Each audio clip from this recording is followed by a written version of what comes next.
Hello good morning students.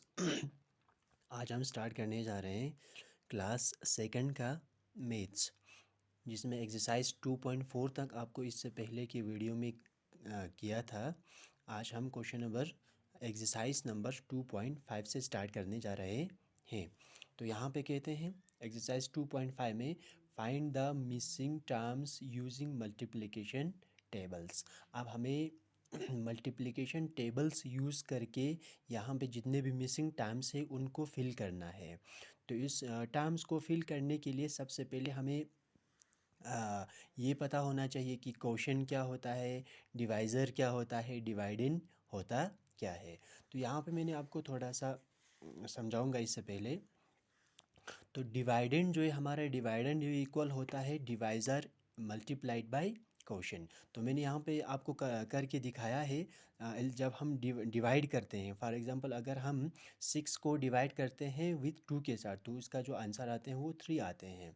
तो अगर हम इस 6 को डिवाइड करते हैं विथ 2 के साथ, तो हमारा जो क्वोशन है वो 3 आते हैं।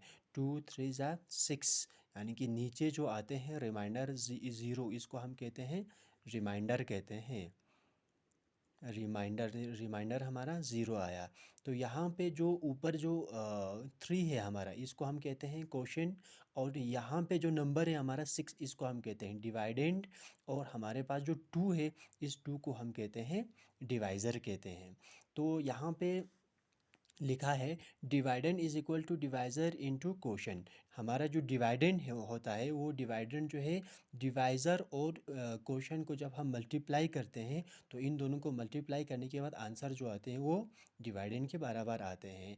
फॉर एग्ज़ाम्पल अगर हमारे पास यहाँ पे जो हमारा डिवाइज़र है वो 2 है, तो अगर हम इस 2 को मल्टीप्लाई करते हैं विथ क्वोशन के साथ, इस क्वोशन हमारे पास जो है 3 है, इज इक्वल टू 2 3 ज़ा 6। तो ये हमारा 6 जो है डिवाइडेंड, इस जब हम इन दोनों को मल्टीप्लाई करते हैं तो हमारा जो आंसर आते हैं वो इस डिवाइडेंड के इक्वल आते हैं।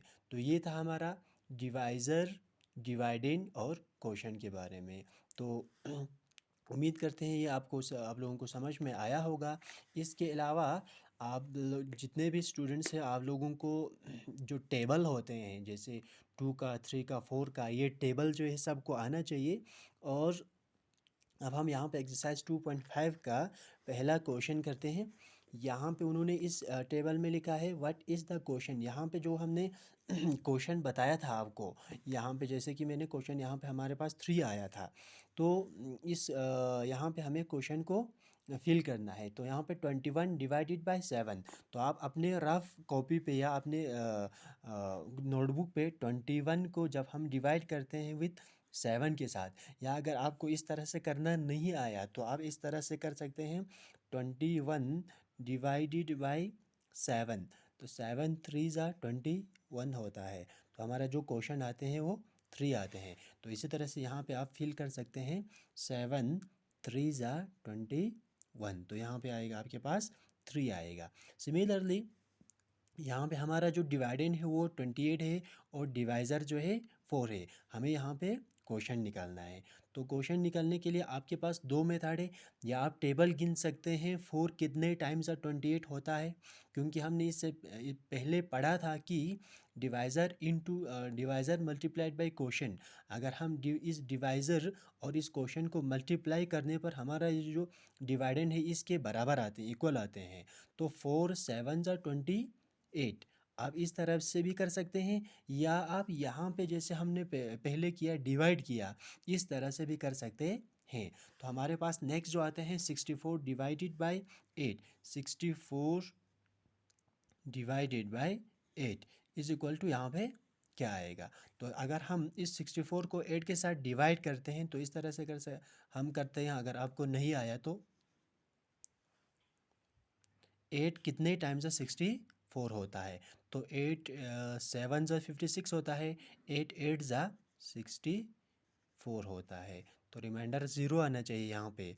जब तक यहाँ पे रिमाइंडर ज़ीरो नहीं आते हैं तब तक ये यहाँ पे ये कोई इस डिवाइडेंड को पूरी तरह से डिवाइड होना चाहिए। 8 8 ज़ा 64, यहाँ पे ज़ीरो आया तो हमारे पास जो क्वेश्चन था वो 8 आया यहाँ पे। तो हमारे पास यहाँ पे आएगा 8।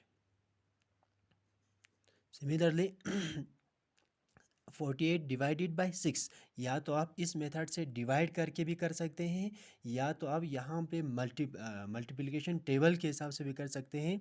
6 कितने टाइम्स ज़ा 48 होता है, आप टेबल गिन सकते हैं। 6 2 ज़ा 12, 6 3 ज़ा 18, 6 4 ज़ा 24, 6 5 ज़ा 30, 6 7 ज़ा 42, 6 8 ज़ा 48।